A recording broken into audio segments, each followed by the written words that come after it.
She was 19 years old, bruised, terrified, sold to a stranger who hadn't spoken a single word in 2 days. When his cabin door slammed shut behind her, one bed, one man, no way out, she braced for the worst. Instead, he spread a blanket on the floor, gave her the bed, and said 4 words she'd never heard before. That's the end of it. This story reminds us that the most powerful thing a person can offer isn't rescue, it's respect. And sometimes that's what saves someone's life. Welcome to this channel, where the wide open West holds stories of love earned slowly. If this story found you at the right moment, hit like, drop your city in the comments below, and subscribe, because stories like Laya's deserve to travel as far as they can. Now, let's begin. The wagon had left her in the dust an hour ago. The driver just pointed toward a trail and said the farmer paid her passage, so she better not be late. Her new prison was a rough log cabin with a leaning chimney and a weedy garden. It looked like a place barely holding on. Then the door opened. Silas Boone was not what she'd pictured. She expected someone old and mean. This man was in his mid-30s, tall and broad-shouldered. His clothes were patched but clean, his eyes the color of winter slate. He walked right up to her, and Leah forced herself to stand still. "You're the girl from the arrangement," he said, his voice low and raspy. "Yes, sir," she managed. "Leah Mercer." He nodded once. Silas Boone. When he reached for her bag, she flinched hard. His hand stopped cold. A strange look crossed his face, but it wasn't anger. He pulled his hand back. "You'll want to get inside." She followed him inside. The cabin was one single room. A small fire was crackling in the hearth. There was a table, a stove, and against the far wall just one bed. Leah felt a cold dread wash over her. The door shut behind them. "Put your things there," he said, nodding at a peg. "Supper is ready." She searched his face for the cruelty she expected, but he just ladled stew into 2 bowls. The rich smell of venison made her stomach ache with a hunger she'd ignored for days. He placed both bowls on the table and motioned for her to sit. She sat down slowly, staying on the very edge of the chair, ready to bolt at any second. Silas ate without a word. The quiet was heavy. Leah's hand shook as she tried the stew. It was rich and hot, the best food she'd had in months. She waited for him to tell her what he really wanted. He finally broke the silence. "The company said you can cook and clean." "Yes, sir." He nodded. "I work the land dawn till dusk. I need help with the house and garden. It's hard work." "I'm not afraid of work," she said, her voice unsteady. "Good," he said, getting up. "You look tired." He crossed the room, pulled a thick blanket from a trunk, and grabbed the only pillow off the bed. He dropped them both onto the floor by the fire. "I don't understand," she whispered. For a moment, he looked uncomfortable. "The bed is yours," he said, his voice final. "I just expect the work we agreed on. That's it." He then arranged his blanket on the floor, like it was routine. Leah was stunned. Men didn't do this. "You ought to rest," he said, not looking at her. "Morning comes fast out here." She moved to the simple bed and sat on the edge, still not believing it. Silas settled onto the floor, his back to her. "Blow out the lamp when you're ready." Her hand shook as she turned down the wick. In the dark, she lay tense, listening. But the only sounds were the fire and his steady breathing. An hour passed. That tight knot of fear inside her finally began to loosen. For the first time in forever, Leah Mercer slept without one eye open. Dawn came cold and gray. The sound of the door closing woke her with a start. She was alone. Through the window, she saw Silas already heading to the barn, axe on his shoulder. His blanket was already folded and stored away. His breakfast bowl was washed. A feeling like shame twisted in her gut. He'd taken the floor and was already at his chores. She would not let that happen again. She went right to work, building up the fire and starting to cook. Laya felt about as useful as a screen door on a submarine. Back in St. Louis, breakfast was a simple thing. Here in Montana, the bacon spit fire at her and the cornmeal had a mind of its own. When Silas came in from his morning chores, the cabin was choked with smoke. The corn cakes she made were burnt black on one side and raw mush on the other. He just stood in the doorway, taking it all in. She braced herself for the yelling she was used to. "I'm sorry," she whispered, her hands wringing her apron. "I messed it all up." He just shook his head. "It is fine." He walked to the table, sat down, and started scraping the burnt parts off a cake. "I have had worse," he said, and ate 3 of them without another word. When he was done, he took his plate to the wash basin. "You will get the hang of it," was all he said. Then he put on his hat and went back outside. Laya just stood there, completely lost. His quiet kindness was a bigger shock than any anger she had ever faced. She kept making mistakes. She burned his stew. She shrunk one of his good shirts. Each failure was just more proof that she did not belong here. But Silas never said a cross word. He ate the burnt food. He wore the too small shirt. When she broke a basket of eggs, he just cleaned up the mess. Then he quietly showed her how to line the basket with straw to keep them safe. At first, his silence had scared her something awful. Now it was starting to feel different. It felt steady.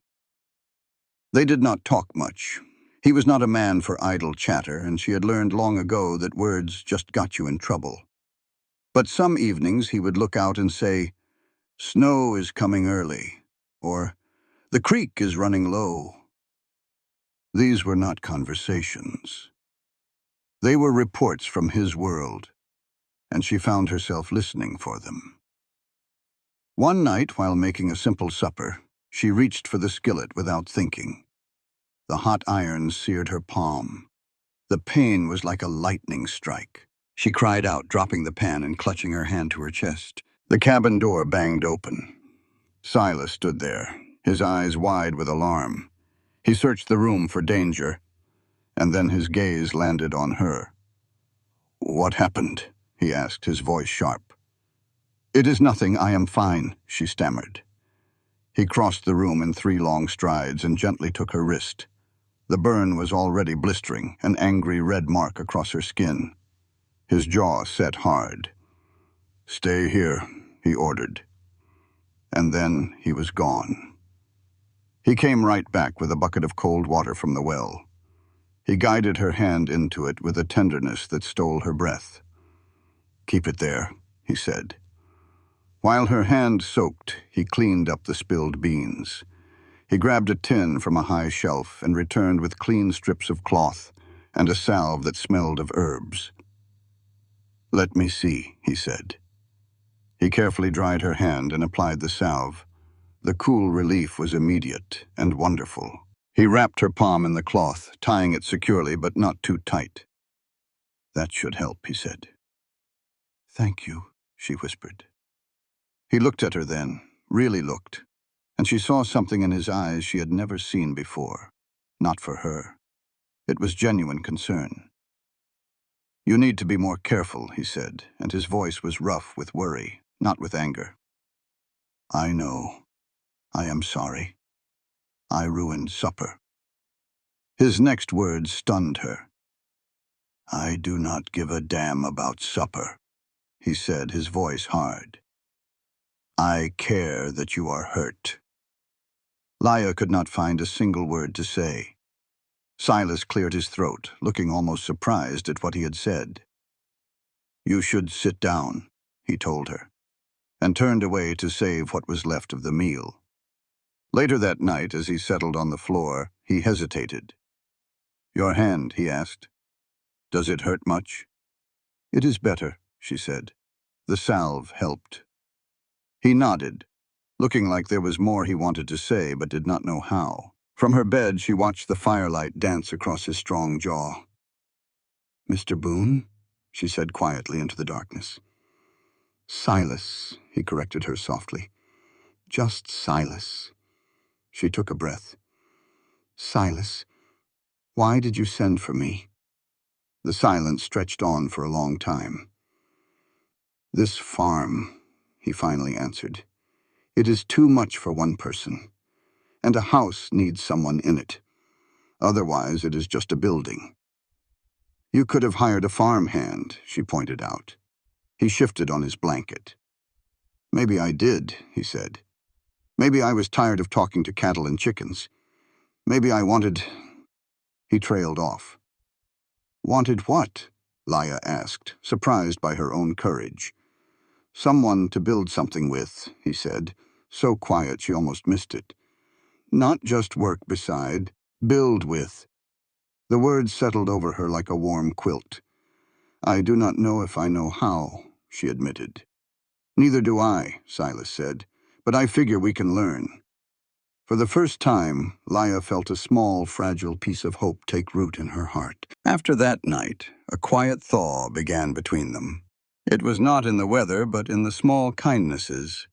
He started leaving a fresh bucket of water for her each morning. He moved the heavy skillet to the back of the stove, where she would not burn herself again. He never said anything about these things, but Laya noticed everyone. She tried to repay him. She mended his shirts with extra care. She learned to make his coffee just how he liked it, strong and black. The silence between them changed, becoming comfortable, almost peaceful. Then came the day her sleeve slid up while she reached for a jar. A faded, ugly bruise was there on her wrist. The shape was unmistakable. It looked like 4 fingers and a thumb, squeezed too tight. She pulled her sleeve down in a flash, but it was too late. Silas was standing in the doorway holding an armload of firewood. He had gone completely still, his eyes locked on her wrist. His face was like granite. Who did that to you? His voice dropped so low it was frightening. Laya's words caught in her throat. It is nothing, she finally managed.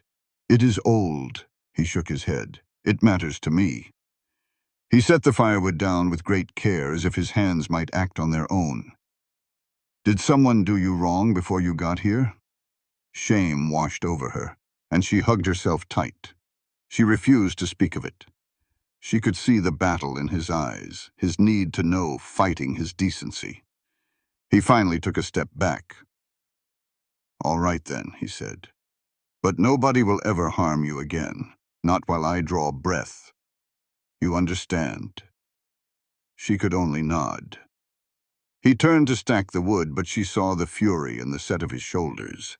He was angry for her, and that strange new feeling of being protected bloomed inside her. After that, he was a quiet shield between her and the world. 2 weeks later in town, the general store clerk made a snide remark about their arrangement. Silas's hand rested on her back, a brief, firm pressure. His voice was like a winter wind. The lady's name is Miss Mercer. You will use it. The man's smirk vanished. On the ride home in the wagon, she told him, You did not have to do that. He answered without looking at her. Yes, I did. She studied his hard jawline as he drove. He was not a man for empty talk. Why? She asked. The wheels creaked for a long time before he spoke. My father, he began, had a mean streak, worse when he was drinking. My mother always wore long sleeves, even in the summer heat. He paused. I was 12 when I got big enough to stand in his way, 15 when he left for good. I swore I would never be that man. Her heart ached. I am sorry. Do not be sorry. Just know that is why. He glanced her way. A man is supposed to protect what is his, not break it. I am not yours, she said, her voice soft. No, Silas agreed. You are your own. But you are under my roof, and that makes you my responsibility. The rest of the ride was quiet, but it all started making sense. His distance was not coldness. It was a deep respect, a refusal to be the kind of man who took what was not offered freely. The question began to form in her mind. What if she was the one to offer? October chilled into November. Silas spent his days strengthening the barn and stacking a mountain of firewood. Leah poured her energy into preparing the cabin for winter. She sewed thick curtains to block the drafts and took inventory of the root cellar. She did it all with a desperate need to earn her place. Her main project, though, was the garden. It was too late for a fall crop, but not for a spring one. That little patch of earth would be her contribution, her proof that she could build something. One clear afternoon, while Silas was out mending fences, she began to work the soil. The ground was hard and full of rocks, but she attacked it with a shovel. Hours passed. Her back ached and her hands blistered under the surprisingly hot sun. But she would not stop. She would make this garden grow. She would show him she was more than a burden. Then the world tilted. Leah dropped the shovel as her vision filled with black spots. The sky spun above her, and her legs crumpled.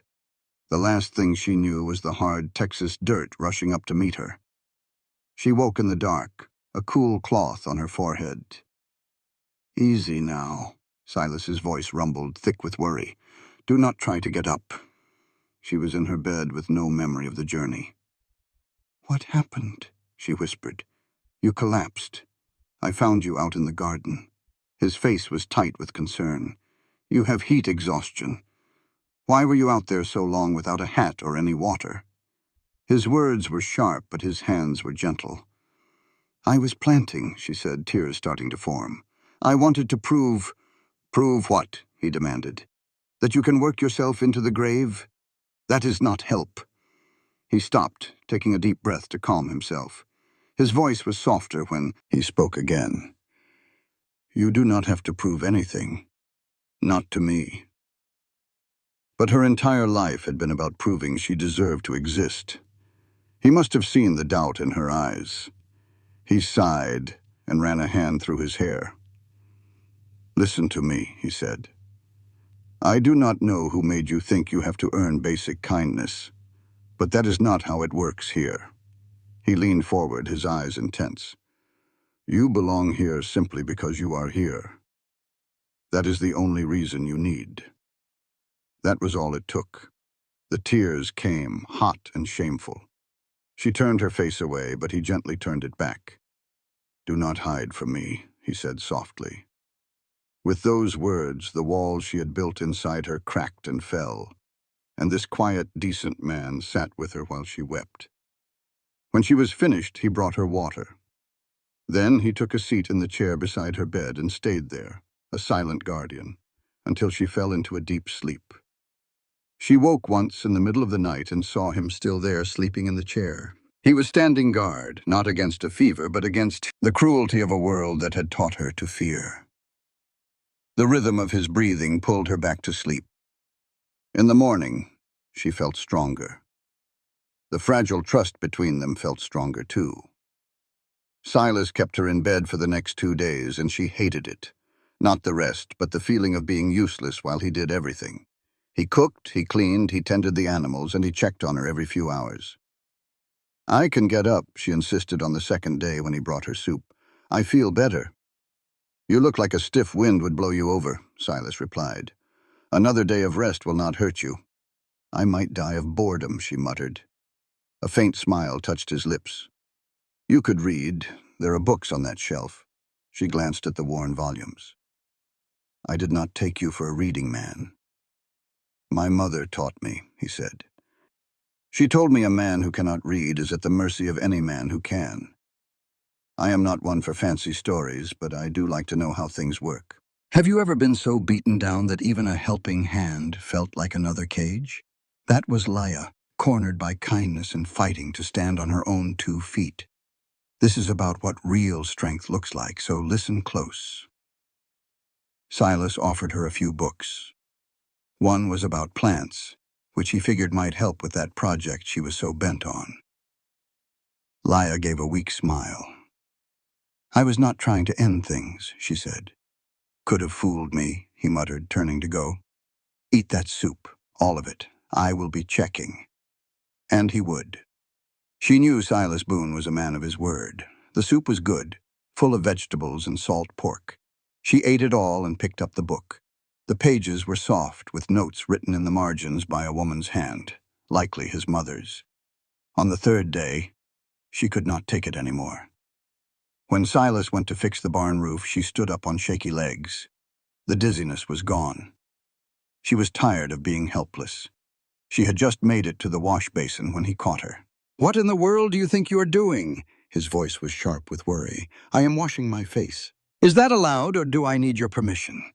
The words were sharper than she meant. His face fell, and she felt a pang of regret. "You want to get up?" "Fine," he said, his voice flat, "but you take it easy. You wind up on your back again. Do not come looking for pity." The door shut a little too hard behind him. Leia sat on the bed, guilt twisting in her gut. He had done nothing but care for her, and she had snapped like a cornered animal. But that is what she was, wasn't she? Kicked so many times that kindness felt like a trap. She needed to say she was sorry, but the words would not come. Instead, she got to work, tidying the cabin slow and steady. She fed the chickens and even started a stew, wanting to prove she could manage. When Silas returned for supper, his eyes scanned the clean cabin and the bubbling pot on the stove. His jaw was still set, but the anger had faded. "Smells good," he said quietly. "It is just stew. Still smells good." They ate in their usual silence, but this time it was different. It felt stretched tight, like a rope about to break. "I am sorry," Leia finally said, "for what I said. You did not deserve that." Silas put his spoon down. "You were frustrated. I get it. That does not make it right." "No," he agreed, "but I understand." He thought for a moment. "I know I can be a bit much. My mother used to say I treat every problem like a broken fence. Just hammer it till it is fixed. But people are not fences."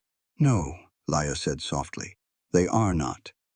So if I push too hard, I am sorry too." His simple apology eased a knot in her chest. They finished their meal in a more comfortable quiet. That night, Silas put his bedroll a little closer to her bed, just in case she needed him. The next morning was cold and clear.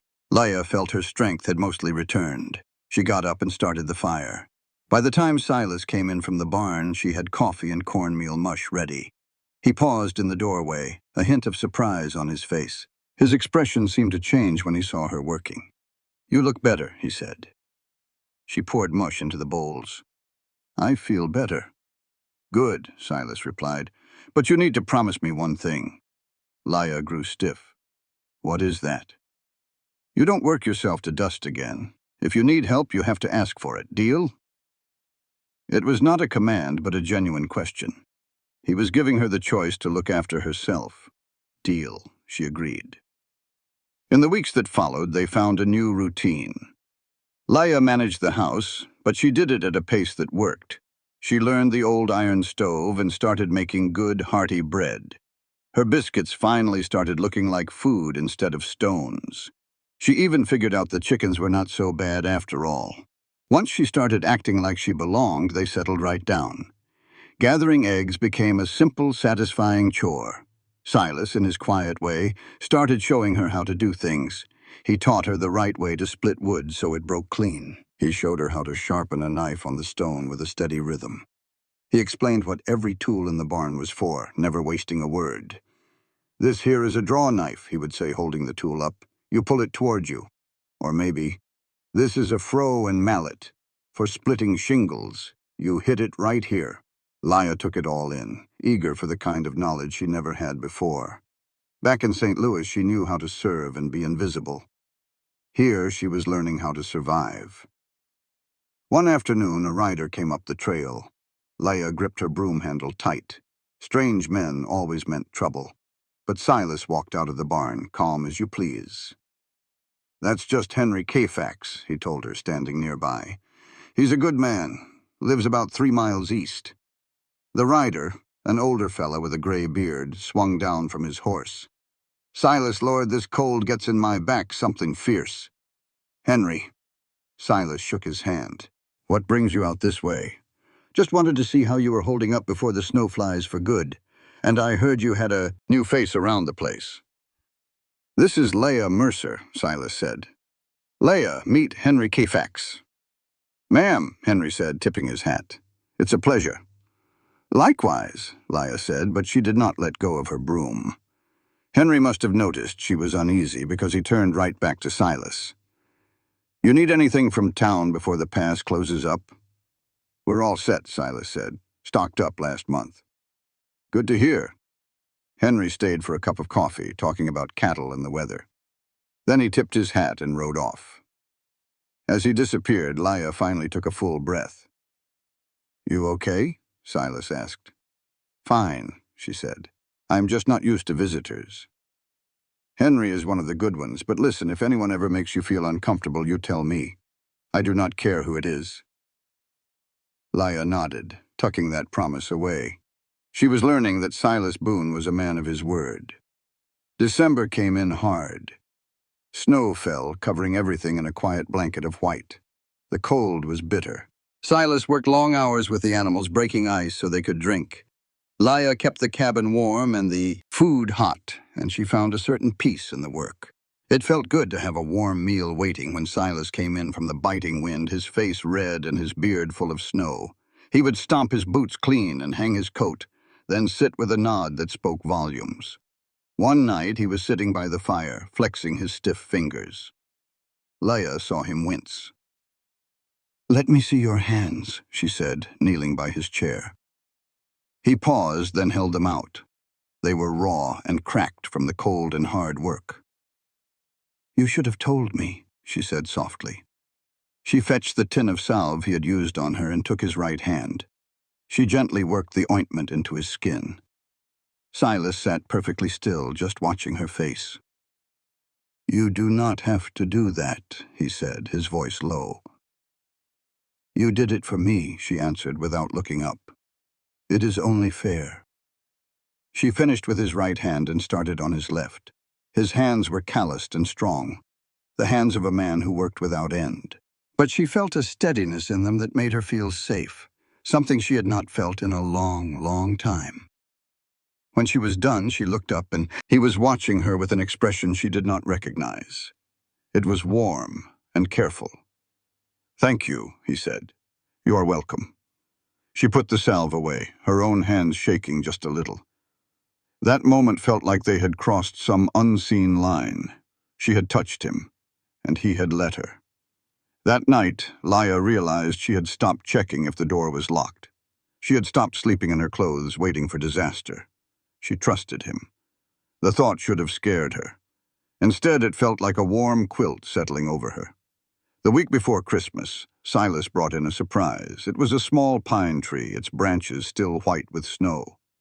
"I figured we could use a little green in here," he said, placing it in a corner. "My mother always said you need something alive in the house during the hard winters." The simple kindness of it made Leah's eyes sting. "I do not have anything to decorate it with. We do not need much." Silas pulled a small bag from his pocket, pouring dried berries and scraps of red ribbon onto the table. "I reckon we can make do." They sat together, stringing berries and tying ribbons in a comfortable quiet. Silas's big hands struggled with the tiny berries, and Leah had to hide a smile at the serious look on his face. "What is so funny?" he asked, seeing her smile. "Nothing," she said. "It is just you look mighty serious about those berries." "Well, they keep falling off the string," he grumbled. But he was not really angry. When they were finished, the small tree stood in the corner. It was humble, but it caught the firelight and made the whole cabin feel like a home, not just a shelter. "It is beautiful," Leah said. "It is crooked," Silas replied, but he looked pleased. That night, Leah took out her bag from under the bed. She found a small bundle wrapped in cloth. Inside was her only valuable possession, her grandmother's silver thimble. She had been saving it in case she ever needed money. But now, looking at the little tree, she knew what she had to do. She began to work in secret, using fabric from an old shirt of Silas's to make something new. Laya remembered the sewing her grandma taught her long before her world turned upside down. The slow work kept her mind occupied. On Christmas Eve, as snow fell outside the warm cabin, she placed a small wrapped gift before Silas. He eyed it warily. "What is this?" She smiled a little. "Go on. Open it." He carefully unwrapped a simple handkerchief she had stitched with his initials. He was quiet for a long moment, tracing the letters with his thumb. "You made this?" Laya felt nervous. "It is not much, just a piece from an old shirt." He looked at her, his eyes bright. "It is perfect. I have not gotten a Christmas gift since my mama passed on. Thank you." She felt her cheeks flush. "You are welcome." Silas then retrieved a package from a corner trunk. "I have something for you, too." Her hands trembled as she opened it to find a beautiful deep green woolen shawl. It was finer than anything she would ever buy herself. "Silas, this is far too much." "It gets cold out here," he said simply. "I saw you looking at it when we were in town last month." He had noticed. He had remembered. The thought made her heart ache in a good way. "It is beautiful," she whispered, wrapping it around her shoulders. That night by the fire, Leia felt true peace for the first time. But peace on the frontier is a fragile thing. Trouble showed up 3 days after Christmas. Leia was in the hen house when she heard rough, unfamiliar voices. "Boone, we know you are in there." She peeked out at 2 men on horseback.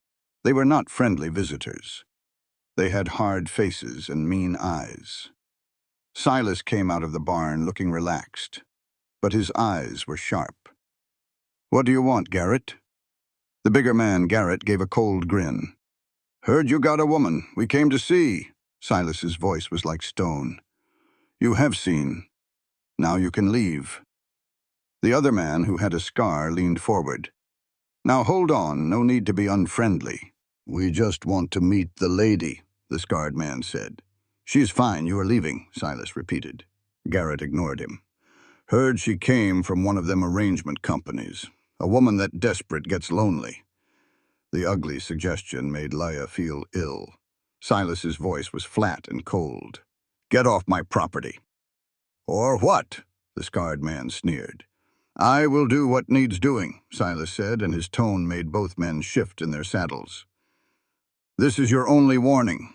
Leave." Garrett's grin was gone. "You are making a mistake, Boone. The only mistake is you two still sitting there." After a long, tense moment, Garrett spat and turned his horse.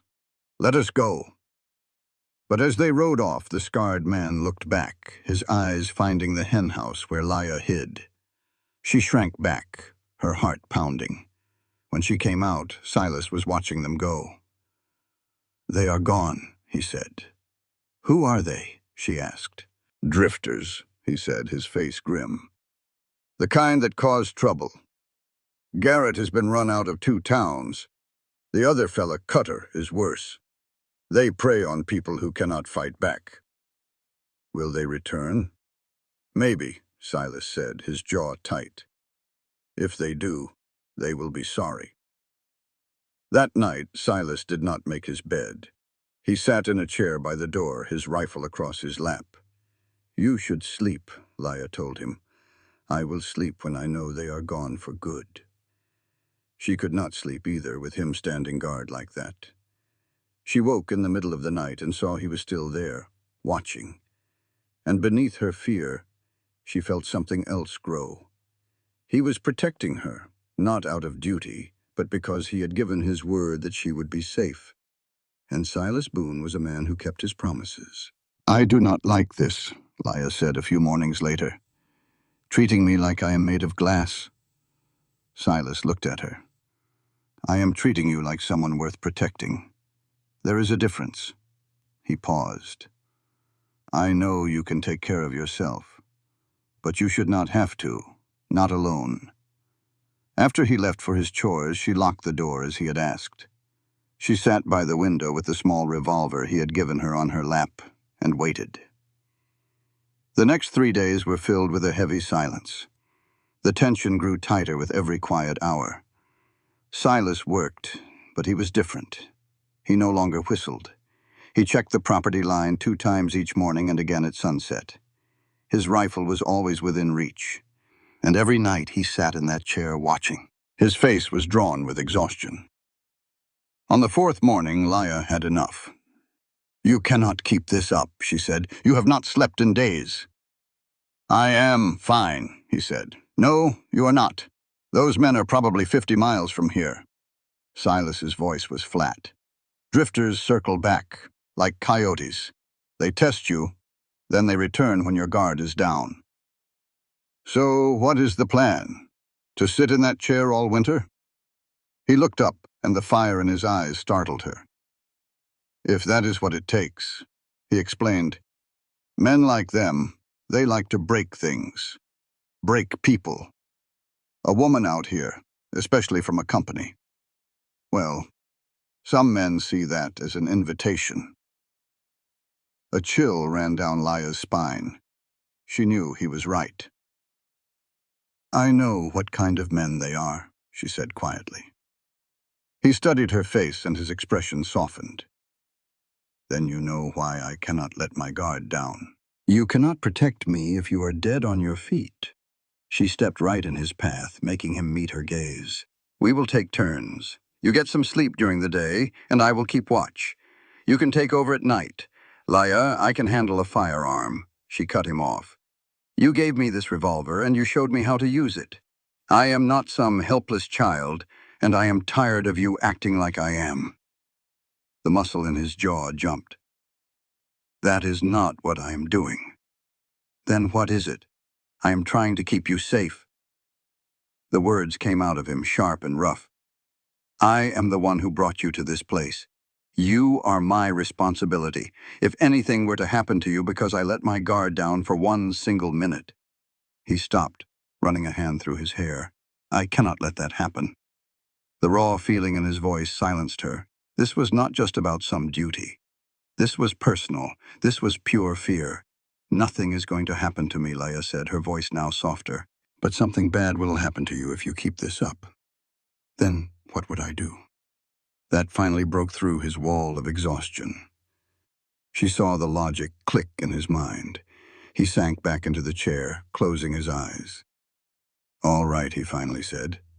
"We will take turns. But you wake me if you see anything at all." "I will. And you keep that revolver with you. Always." "I will," she promised. He opened his eyes, and the gratitude in them made her heart ache. "Thank you."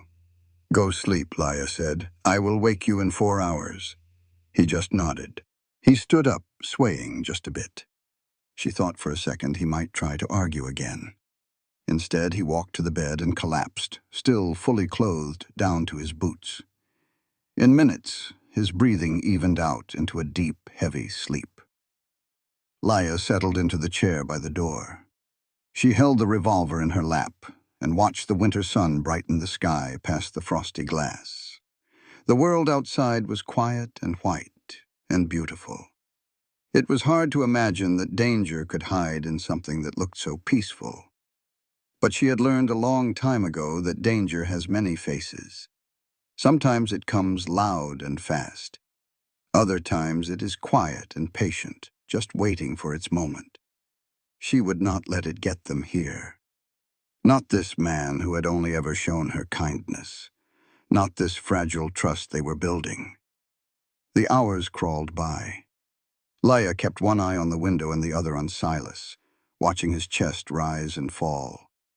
She noticed the little things she had not let herself see before. The way his dark hair fell onto his forehead, a faint white scar across the knuckles of his left hand, the dark circles under his eyes that told stories of sleepless nights. He looked younger in his sleep, with the hard lines of worry gone from his face. She wondered what he was like before life taught him to be so guarded. Did he ever laugh freely? Or did his father's cruelty steal that away before he even had a chance? The thought lingered in her mind, unanswerable, but it stayed with her. When 4 hours had passed, she almost let him be. He needed more rest, days more. But she had made a promise, and Leah Mercer was a woman who now kept her promises. She walked to the bed and gently touched his shoulder. Silas. He was awake in an instant, his hand flying to where his rifle should have been. Then he saw her and let out a sharp breath. "Easy," Leah said. "Everything is quiet. Nothing to report." He sat up, rubbing his face with his hand. "What time is it?"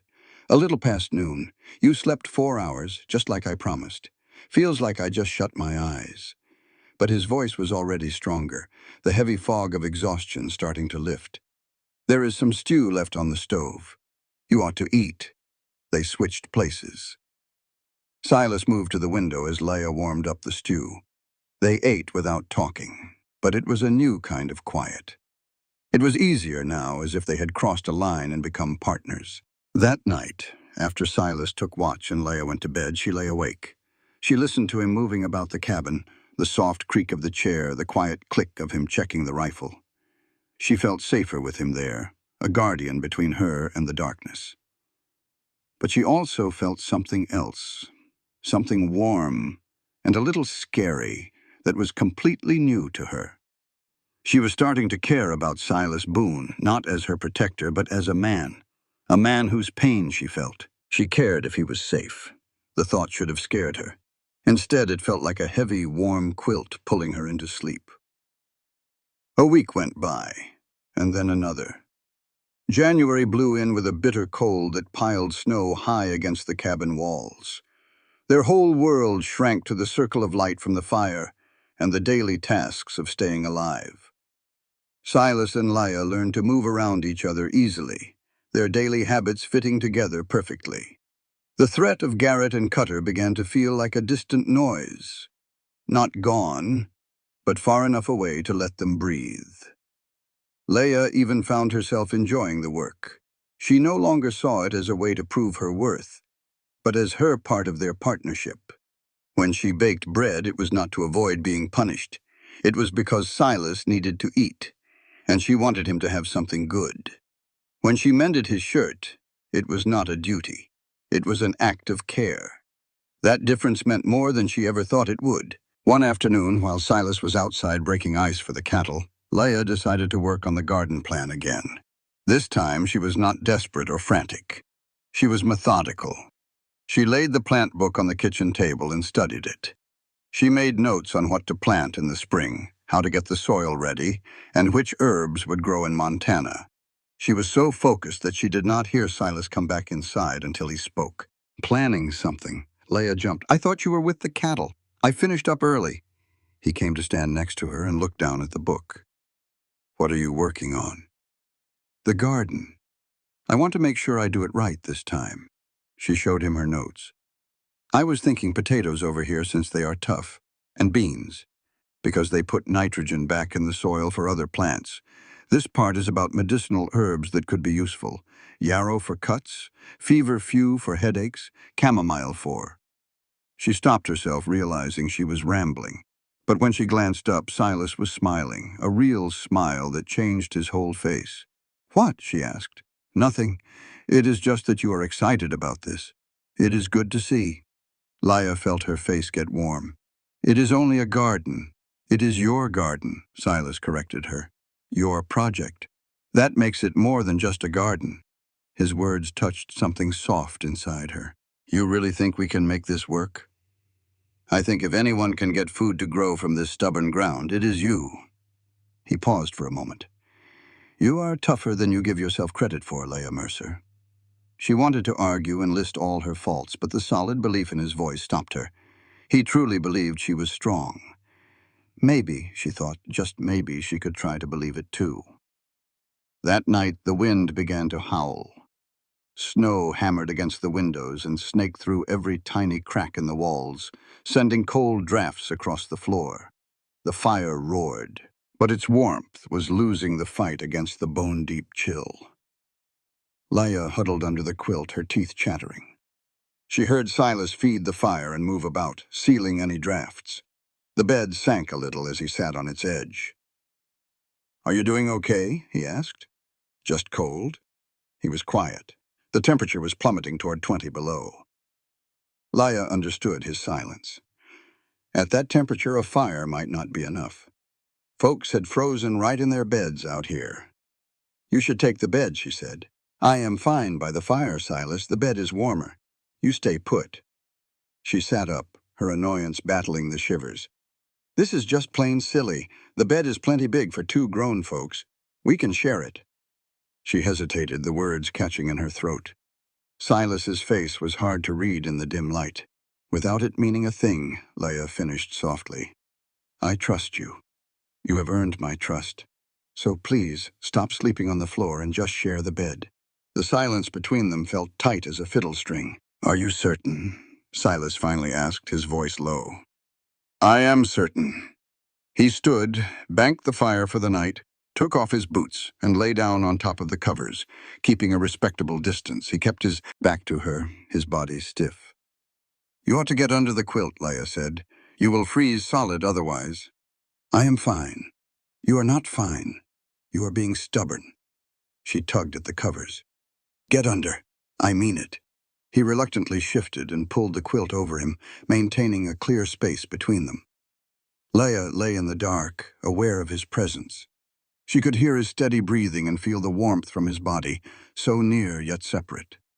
The bed, once huge, now felt small.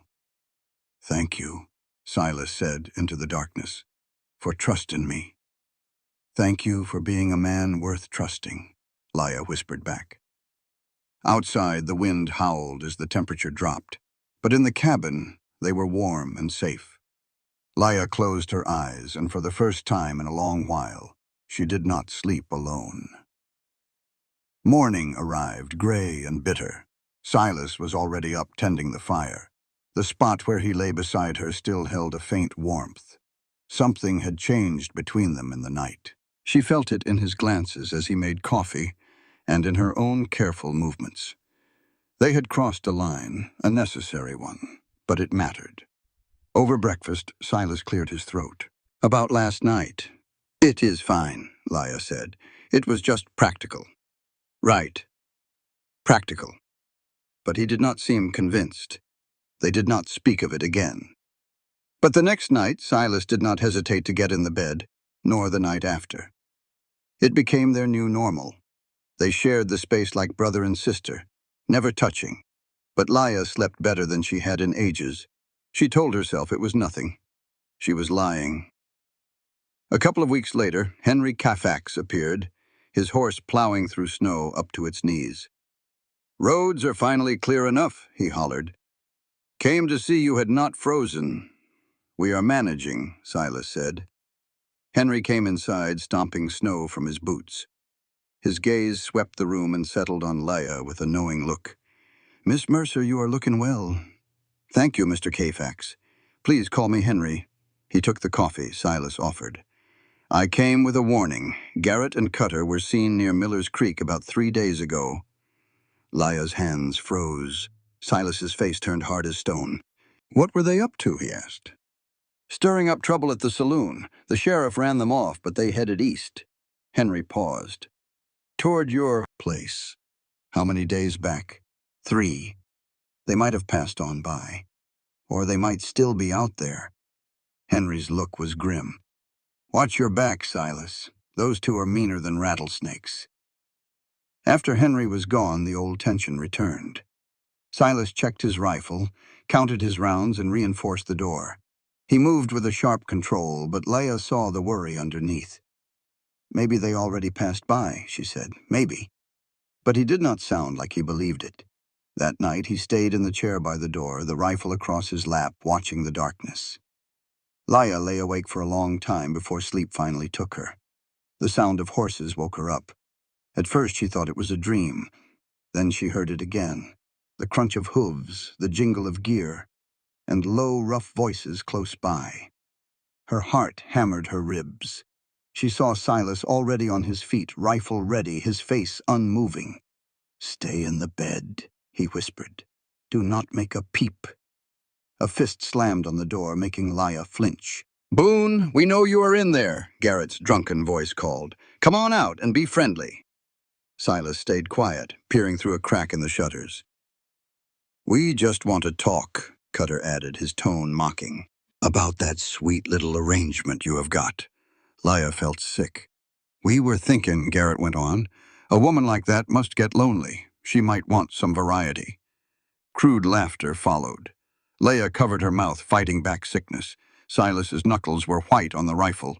His voice cut through the door, cold and sharp. You have 10 seconds to get off my land. After that, I start shooting. The laughing stopped. That is not friendly, Boone, Garrett said with a new edge in his voice.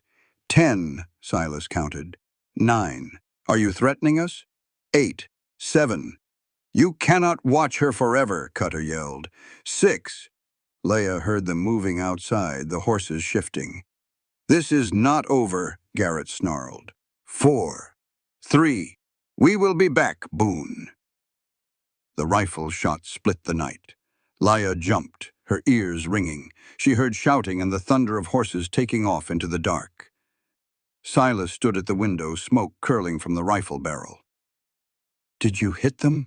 Leia whispered. Shot high, he said, lowering the gun. I wanted them to know I was serious. Will they be back? Silas turned to her, his expression resolute. If they do, I will not miss. They spent the rest of the night in a tense quiet. Silas stood watch while Leia stayed in bed, clutching a revolver. Dawn broke, revealing an empty yard with tracks heading east. They were gone, but the threat remained. In the following days, Silas hardly rested. He patrolled the property with his rifle, checking every approach. He nailed boards over the shutters and rigged up an alarm with pots and pans on a string. Leia watched the quiet farmer change into someone harder, someone more dangerous. On the third night, she found him cleaning his rifle again. You need to sleep, she said. I am fine. You are not fine. You have not slept in 3 days. You are running yourself ragged, and this time you might not get back up.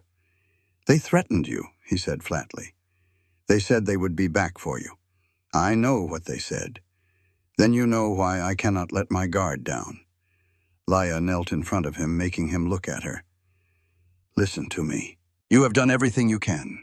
The cabin is secure. We have guns and a warning system. There is nothing more you can do right now. And not kill yourself if something were to happen to you. Nothing is going to happen to me, Leia said with a fierce tone.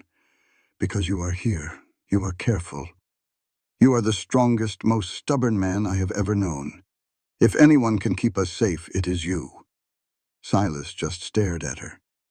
Then, very slowly, the iron mask on his face started to crack. His shoulders slumped. I am scared, he admitted, the words so quiet she could barely hear them. I have not been scared like this since I was a boy, hiding from my father. But this is worse. It is not me I am worried about. It is you. His raw honesty broke something open inside of Leia. She reached out and held his face in her hands, feeling the rough stubble of his beard. I am scared too, she said, but I am so tired of being scared. I am tired of letting fear run my life. So this is what we're going to do. You are going to put that rifle down, you are going to eat, and you are going to sleep. I will keep watch, and I will wake you if anything happens. Do you trust me? With my life, Silas said, without a second of hesitation. Then trust me with this. He looked into her eyes for a long moment. Finally, he nodded. Leia made him eat a bowl of stew and drink some water. Then she led him to the bed and watched until he laid down. 4 hours, he said. You wake me in 4 hours. I will. She took her spot in the chair by the door, the rifle now across her lap, and watched the winter night grow darker outside the window. The darkness pressed in against the glass. Somewhere out yonder, Garrett and Cutter were laying their plans, but Leia Mercer was done being their victim. She'd spent a lifetime being scared, but threatening the only home she'd ever known. The one man who saw her worth, well, that was a line they shouldn't have crossed. They were about to learn she wasn't prey anymore. 6 hours passed while Silas slept, his body finally giving in to pure exhaustion. Leia kept her watch, a new kind of steel forming inside her. This place, this man, was hers to defend. When daylight finally broke, Silas sat up, confused. How long was I out? 8 hours, Laya told him flatly. You needed it. She stood up, her back giving a loud pop. Nothing moved out there all night but the wind. Silas ran a hand through his hair, frustrated but grateful. You should have woken me. You'd have done the same, she replied, setting the rifle down. Now it is my turn to sleep. She was out almost before her head touched the pillow. Silas watched her, a strange feeling in his chest. She had guarded him all night. The woman who had come here broken was now his protector. He finally understood what a partnership was. It was two people sharing the load. He quietly rebuilt the fire. Outside, a fresh blanket of snow covered the old tracks from 3 days ago. A clean slate. But Silas knew that was a fool's hope. He spent the morning checking his simple traps, just bells on a wire, things to make a racket. They would not stop determined men, but they would give a warning. When Laya woke up that afternoon, he got straight to the point. We cannot live like this, jumping at every sound. This is not living. Laya just poured a cup of coffee. So what are you fixing to do? I am heading to town tomorrow, he said. I will talk to the sheriff and get it on record. I will also make sure everyone at the general store and the saloon knows that anyone coming near our land uninvited is asking for trouble. That sounds like you are looking for a fight. I already found one, Silas replied. I want you to come with me. Leia looked up, surprised. To town? It is not safe to leave you here alone. And, he added, I want folks to see you with me. That might just count for something. She understood. A woman alone was a target. A woman with a man ready to fight for her was a warning. All right, she agreed. I will go. They left before the sun was up, the wagon wheels groaning in the snow. The town was not much to look at. A main street with a few necessary buildings and not much else. Silas pulled up to the sheriff's office and helped Leia down, keeping himself between her and the street. The sheriff, a man in his 50s named Morrison, looked them over. Boone, what trouble brings you here? Came to file a complaint, Silas said. 2 men, Garrett and Cutter, came on my land making threats 3 nights back. Morrison sighed. Them 2 again? What kind of threats? The kind against my household. They were drunk. I ran them off with a warning shot. He did not look at Laya. Morrison leaned back. Sounds like you handled it. There is not much I can do. The law does not reach much past the town line. You have trouble. You handle it. Handles. Silas's voice was low and steady. Then consider this my notice, Sheriff. Anyone comes on my property looking for trouble, I will deal with them for good. Morrison just stared at him. That is your right, I reckon. Just be sure they are on your land when you do it. They left with nothing but a cold feeling. At the general store, the owner, Hastings, already knew. Word travels fast. Nothing I could not handle, Silas told him loud enough for others to hear. But let folks know my property is not a place for social calls. While Silas paid, Leia looked at fabrics and seeds. See something you like? Silas was beside her, his mood a bit softer. He grabbed a packet of vegetable seeds and paid for them. For the spring, he said simply, of seeds. Carrots, a label read. Then beans, squash, and lettuce. For the garden, he said, placing them with their things. Spring is coming soon. You'll need these. Laya's throat felt tight. Silas, you shouldn't have. I wanted to, he said, meeting her gaze. It is your garden. You need the right tools for the job. That simple act, a nod to her hard work, made her eyes sting. Thank you, she managed to say. As they finished loading the wagon, a voice sneered from behind. Well now, look what we got here. The homesteader and his paid-for woman. Laya went stiff. She knew that cruel tone anywhere. Silas turned slow, his hand drifting toward his rifle. Garrett and Cutter leaned against the saloon, drunk in the middle of the day. Garrett's face was red, his eyes full of meanness. Thought that was your wagon, he slurred, stumbling closer. Came to say sorry for the other night. There was no misunderstanding, Silas said, his voice cold as iron. You threatened my home. So I ran you off. Stay away and we will not have another problem. Ah, don't be that way, Cutter grinned, showing a gap where a tooth used to be. We was just being neighborly. The lady does not want your kind of welcome. Maybe we ought to ask her, Garrett said, his eyes crawling all over Leia. What do you say, darling? You happy out there with him? Or are you looking for a real man? Leia just wanted to vanish behind Silas, but a fire that had been smoldering inside her finally roared to life. She stepped out from his shadow and looked Garrett square in the eye. I am right where I want to be, she said, her voice shaking but strong, with a man who shows me respect. Something you two clearly know nothing about. Garrett's smirk disappeared. Cutter's face turned ugly. Watch your mouth, woman, Cutter warned. You are talking about things you do not understand. Oh, I understand just fine, Leia said, feeling Silas grow tense beside her. I understand you boys find your nerve at the bottom of a bottle. I see you are cowards who have to travel in a pack, and I promise you, if you ever come near my home again, you will surely regret it. A stunned quiet fell over the street. Garrett's face turned a deep, angry purple. You little... Silas was a blur of motion, planting himself right between them with the rifle leveled. That is enough, he stated, his voice flat and empty. You have had 2 warnings. There will not be a third. Just then, Sheriff Morrison stepped out of his office. Is there a problem here? No problem at all, Silas said, keeping the rifle steady. These fellas were just on their way out. Garrett and Cutter shared a look. Then Garrett spit on the ground. Enjoy her while she lasts, Boone, he yelled as they left. Anything that can be bought can also be taken. Silas stayed put, rifle up, until they were gone from town. He finally lowered it and looked at Leia. That was mighty brave, he said softly, and also plumb foolish. I am tired of being scared, Leia admitted, her hands now trembling. Tired of them making me feel worthless. I get that, Leia, but... He paused, searching for the right words. You do not have to prove a thing. Not to them, and not to me. You are already the strongest woman I have ever known. His words hit her hard, stealing her breath. Before she could answer, he was helping her onto the wagon, his touch gentle.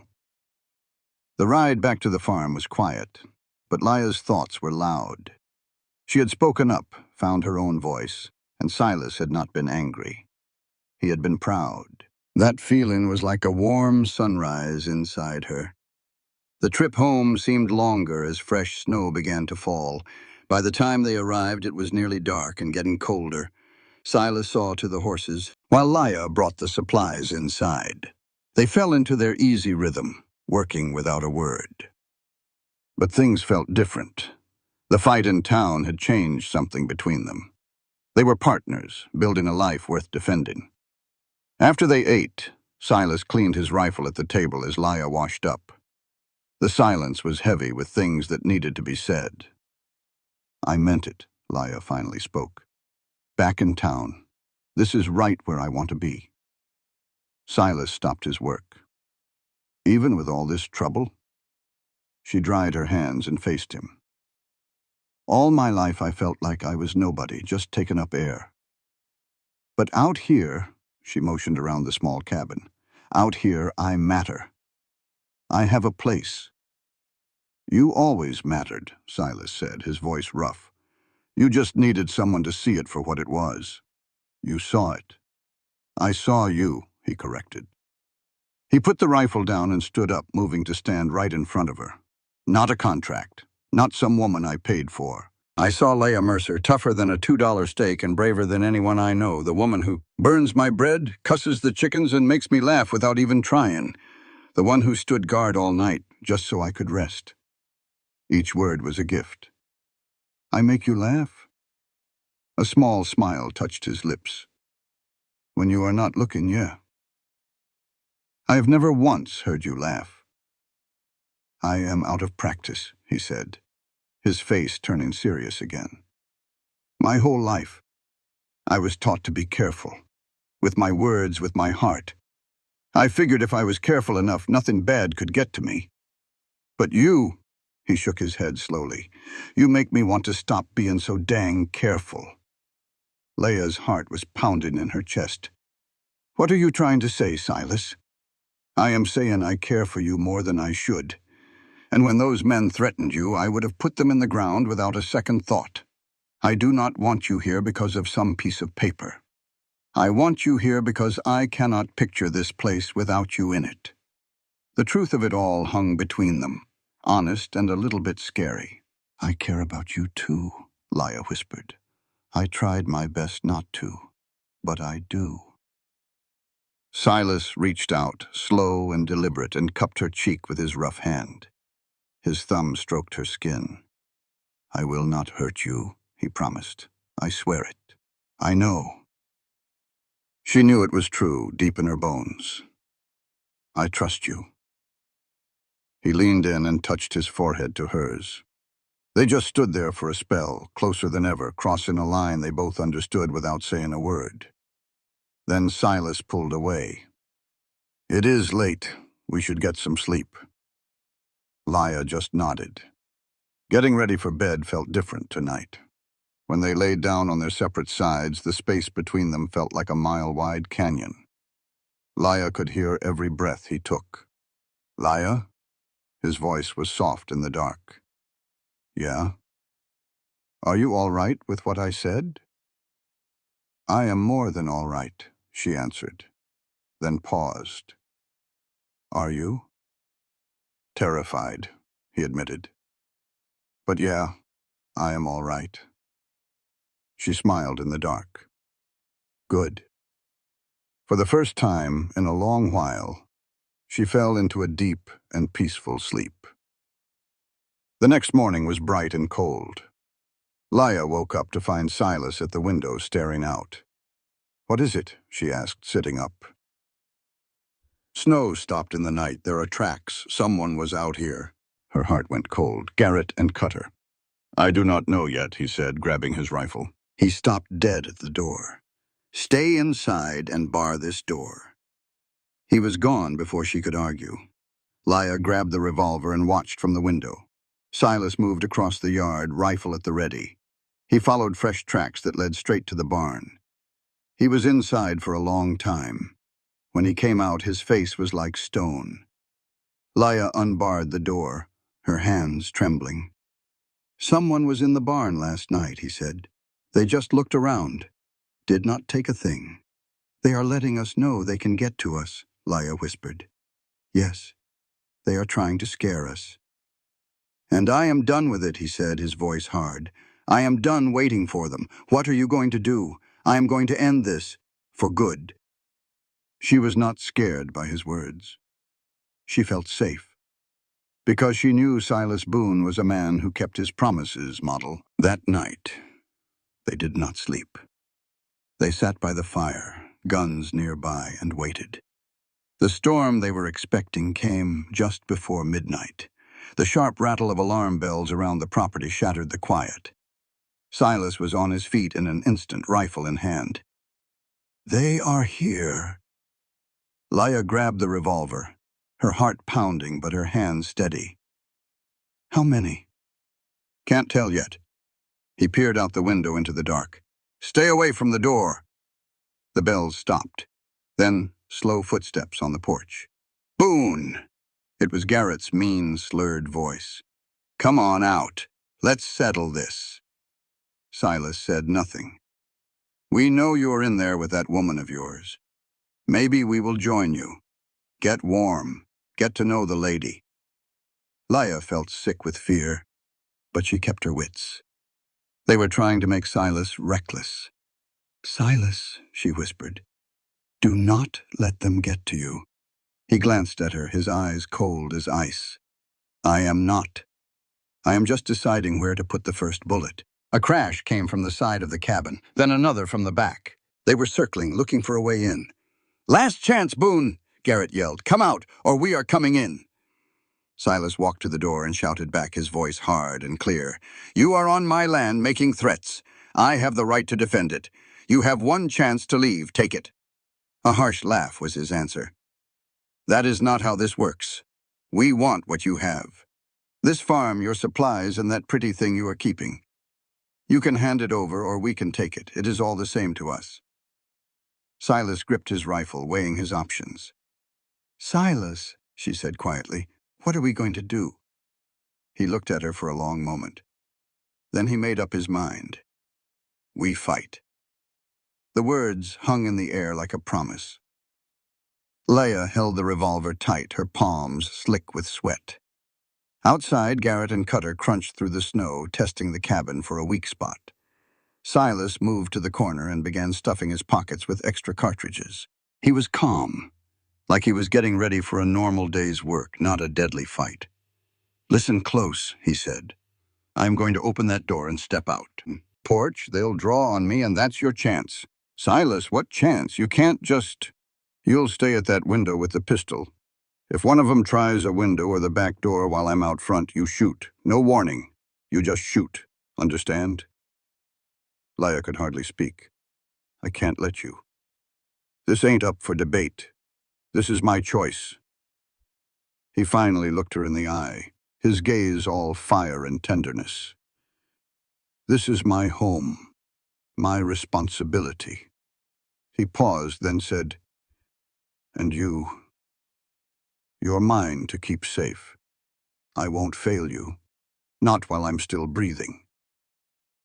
That feeling in his voice, claiming her, should have made her bristle. Instead, it filled her heart. Then don't you stop breathing, she said, her own voice thick. You hear me? Don't you dare. A ghost of a smile touched his lips. I'll try my best. Another crash rattled the cabin wall, then Cutter's sneering laugh. Time's a-wastin', Boone. Silas gave the rifle one last check and moved to the door.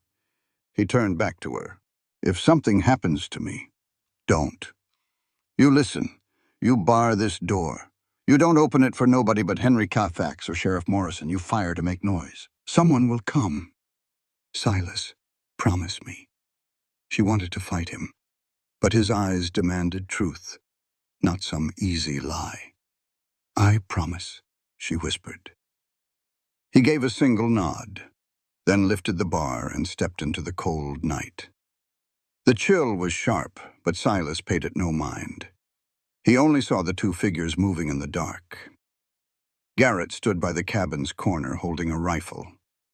Cutter was out by the barn, armed as well. Well now, Garrett drawled, look who decided to join us. This is your last chance, Silas said, his voice ringing clear. Ride on out, and we'll call it a night. See, that's where you're wrong, Garrett stepped forward. This ends when we say. We've been thinking. This is a fine piece of land. Think we'll take it. You can't take what isn't yours. Who's going to stop us? You? Cutter laughed. You're just one man, Boone. One man who knows every rock and tree here. A man who's been ready for this.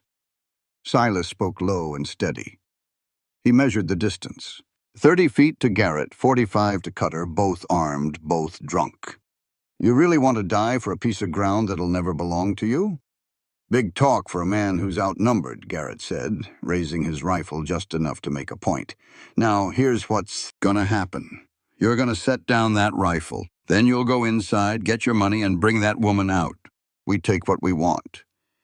And maybe you live. A fair trade. There's nothing fair in it. Fair ain't got a thing to do with it. A cold calm settled over Silas. He'd felt it once before, the day he'd finally stood between his father and his mother. The day he learned some things were worth bleeding for. You're right about that, he said softly. This is just how it is. He dropped to a knee and brought the rifle up in one smooth motion. Garrett's eyes went wide. He was too slow. The crack of Silas's rifle tore through the night. Garrett's own rifle flew from his hands as the bullet slammed into it. He yelled, stumbling back. Cutter raised his rifle, but his drunken shot went wide, chewing up the porch post behind Silas. Inside, Leia's heart hammered against her ribs. She ran to the window, peering out. She saw Silas, saw Garrett scrambling for cover behind the water trough, and saw Cutter moving in from the barn. And then she heard it. A quiet creak from the back of the house. Someone was at the other window. A third man. There was a third man they hadn't seen. Fear, sharp and cold, shot through her, but she pushed it down. She made a promise. She would keep it. She moved to the back room, raising the revolver just like Silas showed her. Breathe. Aim for the middle. Don't think. Just do. The back shutter crashed open and a man started climbing in. He was young, grimy, with hungry eyes that locked right on her. "Well now, hello there, little lady," he grinned. "Looks like it's just you and me." Leah pulled the trigger. The kick nearly threw her off her feet, and the sound in the small room was deafening. The man screamed, clutching his shoulder as he fell back out the window. She heard him hit the dirt, cursing as he scrambled away into the dark. Her hand shook so hard she almost dropped the gun. She'd shot a man, a real person. The thought tried to swallow her whole, but she fought it back. She could fall apart later. Right now, Silas needed her. Outside, Silas heard the shot from the cabin and his blood ran cold. But he couldn't get distracted, not with Garrett behind the trough and Cutter coming for him. "You shot my kin!" Cutter screamed, his face a mask of fury. So there were three. The new fact slotted into place as Silas moved, diving from the porch just as Cutter fired again. The bullet whistled past where his head had been. Silas hit the snow, rolled, and came up behind a stack of firewood. Wood chips flew as another shot hit the logs. He fired back, but Cutter was already ducking behind the barn. This was bad. They had him pinned. If they circled him, he was done for. He had to do something they wouldn't see coming. Behind the trough, Garrett pulled a pistol from his belt. His hands were numb, but rage was a fire in his veins. That farmer had shamed him, and now his cousin Billy was shot. "Cutter!" he hollered. "Get around the other side. We'll box him in." Leah heard the plan from the front window. She couldn't just stand there. She pushed the shutter open a tiny crack. She could see Garrett behind the trough, waving Cutter on. Her hands still trembled, but she made them still. She had fired once. She could do it again. She aimed and fired. The bullet missed, but it did its job. Garrett ducked down in surprise, and it was all the signal Silas needed. Silas used the moment to sprint from the woodpile to the corner of the barn. Cutter saw him and fired high. Silas slammed his back against the rough wood, catching his breath. "It's over, Boone," Garrett yelled. "Give up and we'll make it quick." "You first," Silas yelled back. He risked a peek around the corner. He saw Cutter trying to circle toward the cabin, toward Leah. That thought was like ice in his veins. He would not let that happen. He stepped out from his cover and fired twice, fast. The first shot missed. The second caught Cutter in the leg. The man went down, howling, but Silas was exposed. Garrett fired 3 times. The first shot was wide. The second tore a hot line across Silas's arm, making him stumble. The third missed. Silas felt warm blood on his sleeve, but the wound wasn't deep. He'd had worse. He chambered another round and walked toward Garrett's cover. "It's over, Garrett," he called out. "Your man is down. Your kin ran off bleeding. It's just you. You can leave or you can die here. Your choice." Silence hung in the cold air. Then Garrett's voice came back, all the swagger gone, replaced by something wild and cornered. "You think you've won? You think this is the end?" He laughed, a raw, ugly sound. "You're nothing, Boone. Just another fool on a piece of dirt model. She is just an arrangement. She does not belong to you." "You are right," Silas said, his voice ringing with certainty. "She does not belong to me. She belongs to herself. But she chose to be here, and I will be damned if I let the likes of you take that choice from her." He stepped around the water trough. Garrett was slumped against it, his nose broken and bloody from where he had ducked and hit the trough. He glared up at Silas with pure hate. "Go on," he spat. "Shoot me. Become a killer." Silas looked down at him, the fire in his gut cooling into hard steel. "I am not going to kill you," he said. "I am giving you the same chance I gave you before. Get on your horse and ride. Take your friends with you. If I ever see you on my land again, If I even hear your name near this place, I will kill you. And it will not be murder. It will be justice." He stepped back, giving Garrett room to stand. Garrett struggled to his feet, holding his bleeding nose. "This is not over," he threatened, but the words had no bite. "Yes, it is," Silas said quietly. He kept that rifle steady on Garrett while the man hobbled over to where Cutter lay on the ground. All busted up, the men helped each other get to their horses. Billy stumbled out from behind the cabin, clutching his shoulder, his face pale with pain. From the window, Leah watched the three of them clumsily get mounted, every move an agony. A part of her wanted to feel a grim satisfaction. But mostly she just felt bone-tired and thankful it was over. She heard Silas step onto the porch, then the door opened. When she turned, the blood on his sleeve made her gasp. "Lord, you are hurt." "It is just a scratch." But he was pale under his beard, his eyes still holding the fire of the fight. Leah went to him and gently pulled back the torn shirt to see. It was a deep graze, bleeding a good bit, but it would not kill him. Relief washed over her. "We have to clean this," she said. "In a moment." Silas stood at the window watching until the riders were swallowed by the night. He waited a long time just to be sure.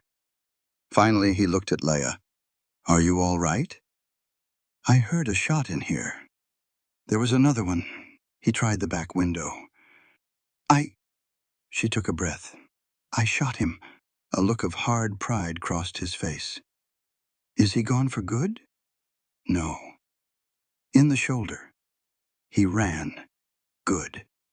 He came to her and held her face in his hands, his touch surprisingly gentle. "You did real good, Leah. That was brave, and it was smart. You likely saved both our hides." His warm words broke the dam inside her. All the fear she had held back came rushing out, and she began to shake so hard her teeth chattered. "Easy now," Silas said, pulling her close. He wrapped his strong arms around her and just held her while she trembled. "It is all right. You are safe. It is all over." "Are you sure?" she asked. "What if they decide to come back?" "They will not. They are beat down and running scared. The story of tonight will get around. Folks will know this land is protected." He leaned back to meet her eyes. "They will not be back." Leah needed to believe him.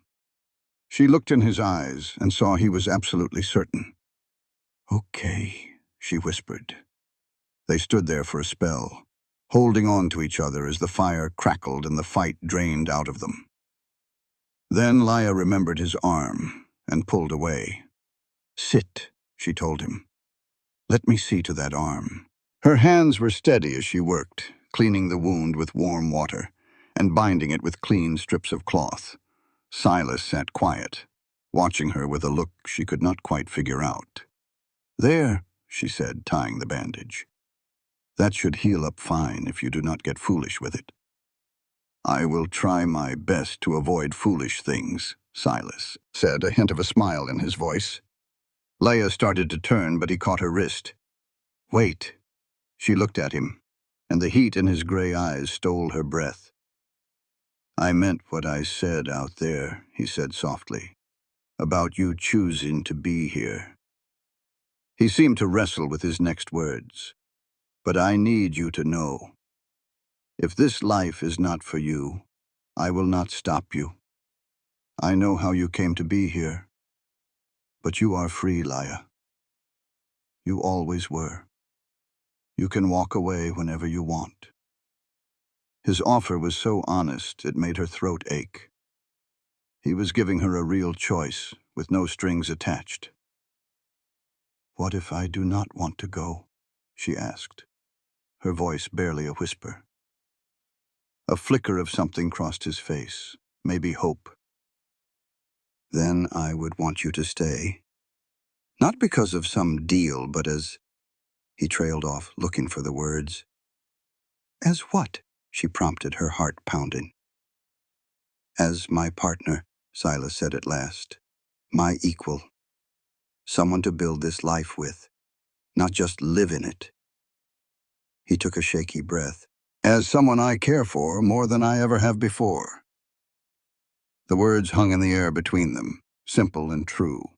Leia looked at this man who had shown her respect, who had protected her, who had fought for her right to choose, and she made her choice. "I am staying," she said, "not because I am scared or have nowhere to go. I am staying because this is where I want to be, with you, building something." Relief and pure joy washed over his face. "You mean that?" "I mean it." She took his face in her hands. "I am staying, Silas Boone. You are stuck with me." A real laugh, rusty but true, broke from his chest. He leaned in and kissed her, a kiss that was gentle and full of promise. When they finally parted, he rested his forehead on hers. "I do not have the first clue how to do this," he admitted. "Me neither," Leia said. "I reckon we can learn together." "Together," Silas repeated, testing the word. "I like that." The night passed quiet, and when the cold dawn broke, they were still there, safe and together. Spring came slow to the high country. The snow finally melted, showing the brown earth. Leia stood in the garden patch, a book open beside her, getting the soil ready. Her hands were still winter soft, but they would toughen up. Silas worked next to her, turning the earth while she broke up the clods of dirt. They worked in a comfortable quiet, knowing each other's pace. "Potatoes here," Leia said, marking a spot. "Beans there. They will help each other." "You are the boss," Silas said with warmth in his voice. Over the winter, things between them had settled into something solid. It was built on trust, a partnership that felt a whole lot like love, though the word was still unspoken. They heard from town that Garrett and his crew had left the territory for good, shamed and hurt. The story of that night had grown, but the truth remained. The Boone farm was not a place to be messed with. Other things had changed too. Silas smiled more. Leia found her voice stronger each day. Their days took on a new rhythm. They shared coffee in the morning and slept side by side at night, a careful distance that had slowly disappeared. Now, his arm was usually around her waist, her head on his shoulder. It felt right. "Leia," Silas said, breaking the quiet. He had stopped digging and was looking at her with that intense way of his. "There is something I need to ask you." She stood up, brushing dirt from her hands. "What is it?" He set his spade down and took her hands in his. "These past few months you have made this place a home. You make me feel like I am not so alone in this world." "You are not alone," Leia said softly. "You matter to me. Then make it forever." The words tumbled out. "Marry me. Not for some deal, but because you choose it. Because you choose me the way I choose you." Leia's heart felt like it would leap right out of her chest. She looked at this man who had given her safety, respect, and a love she never expected. "Yes," she said, a smile spreading across her face. "Yes, I will marry you." Joy lit up his face. He pulled her in for a deep kiss, full of promise for the years to come. When they parted, they were both laughing. "When?" Silas asked. "How about when the garden comes in?" she said, nodding at the fresh earth. "It seems like a fitting start, reaping what we sowed together." Leia gave a little nod, her throat too thick to speak. It was all just right. They spent the rest of the day putting in the seeds that would see them through the winter. As the sun dipped low, painting the sky all orange, they stood and looked at what they'd done. "It's going to be a fine sight," she said. "Already is," Silas answered, looking right at her. They got hitched in late July, when the garden was coming alive under the hot Montana sun. Henry Cafax stood for them, along with some neighbors who respected folks that fought for their own patch of dirt. It was a no-frills ceremony out in the yard, under a sky so blue it almost hurt your eyes. Leia had on a new pale green dress she'd stitched herself. Silas wore his best shirt and even took a trimmer to his beard. When the preacher asked, they both said, "I do," without a lick of doubt. Their wedding feast came straight from the ground. Spuds and beans, fresh greens, and Lia's bread. It wasn't much, but it was all theirs. It was proof that two people could take their broken pieces and build something solid. That night, with the cabin quiet once more, Silas and Lia looked out at the land they called their own. The garden, the barn, the distant hills. He quietly asked if she was happy. Leaning against him, she confessed she never thought happiness was possible for someone like her, someone so damaged. Silas turned her to face him, his touch gentle. He told her she was never broken, just hurt by people who should have kept her safe. He said broken things cannot grow.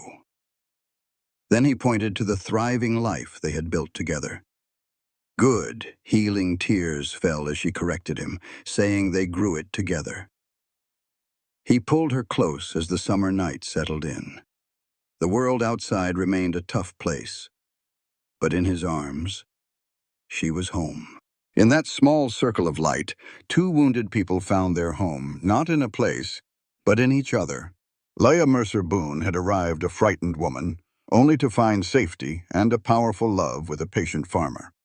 Silas Boone, who had always been alone, discovered that opening his heart was the greatest act of courage he had ever known. Together they learned to belong to a partnership, choosing to truly live instead of just survive.